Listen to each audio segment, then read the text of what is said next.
نہ ہو جائے. اللہ کو اللہ تو مانا, لیکن اللہ کو ایسا اللہ مانا کہ جب قیامت ہوگی اور جہنم کہے گی پروردگار حل من مزید, میں بھوکی ہوں, تو اللہ اپنا ایک پیر جہنم میں ڈال دے گا. یہ وحدانیت ہے مسلمانوں کی.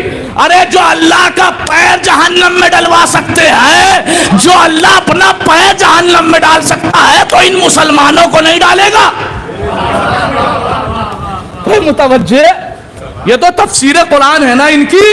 کہ جو اللہ, اب ایک جملہ عرض کر رہا ہوں کہ صاحب دنیا کہتی رہی, جملہ معترضہ سمجھ کے سن لیا جائے گا کہ ہاں علی کے باپ کو ماذا اللہ ماذا اللہ ماذا اللہ سنبا ماذا اللہ جہنم میں ڈالا جائے گا, جہنم میں ڈالا جائے گا. ہاں, لیکن جہنم کے اعلیٰ درجے پہ جس میں عذاب کم ہوتا ہے اس میں ڈالا جائے گا. میں اس جملے کو سن کے اور پڑھ کے بڑا پریشان تھا.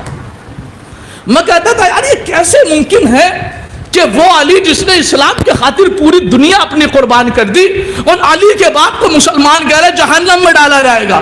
قسم سے بہت پریشان تھا سن کے اور پڑھ کے.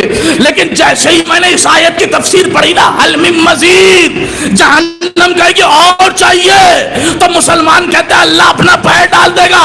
تو میں بہت مسکرایا اور سکون مل گیا کہ جو قوم اپنے اللہ کو جہنم میں ڈلوا سکتی ہے وہ ابو طالب کا کیا کرے.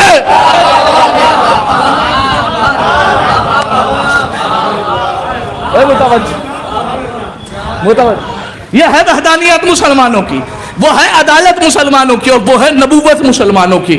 اب آتا ہے مسئلہ امامت کا. امامت تو ہے ہی نہیں. کیوں؟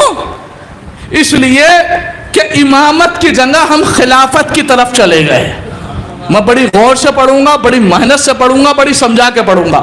اگر قسم بخدا تمہاری سمجھ میں آ جائے تو انصاف سے سن لیجئے گا اور بات کی تائید کر دیجئے گا. اس لیے کہ الحمدللہ یہ چیز میں آن لائن کیمرے کے سامنے بھی کہہ چکا ہوں. انشاءاللہ غدیر سے پہلے آپ کے سامنے TID چینل پہ دا اسلامک ڈیبیٹ پہ آ جائے گا, اور آپ دیکھیں گے میں نے کتابیں کھول کے دکھائی ہیں کہ علی امام ہم نے نہیں بنایا, اللہ نے بنایا ہے. غدیر سے پہلے انشاءاللہ آپ کے سامنے آئے گا. متوجہ پھر عرض کر رہا ہوں آپ کی بارگاہ میں کہ جیسے ہی نبوت کا خاتمہ ہوا, مسلمانوں نے سمجھا اب تو نبی چلے گئے, نبی کی کرسی کو کیسے ہتھیایا جائے, نبی کی کرسی پہ کیسے قبضہ کیا جائے. تو پہلے نبی کے جنازے کی فکر نہیں کی, پہنچ گئے خلافت کی طرف. بڑی غور سے سنیے گا, بڑی سمجھ کے سنیے گا. چلے گئے خلافت کی طرف اور کہنے لگے کہ ہمیں چاہیے خلیفہ. امامت کو چھوڑ کے خلافت کی طرف گئے, اور خلیفہ بنانے کی بات آئی تو صاحب ایک کو بنا دیا گیا. بڑی غور سے خلیفہ بنانے کی بات آئی تو ایک صاحب کو خلیفہ بنا دیا گیا. پہلے تو جھگڑا یہ ہوتا رہا کہ بنایا کیوں. کہنے لگے صاحب یہ دیکھو کہ ہم میں عمر میں زیادہ بڑا کون ہے, کہ یہ صحابہ ہی نے بنا. تو متوجہ بڑی غور سے سننا کہ اس صاحب کو خلیفہ بنا دیا گیا.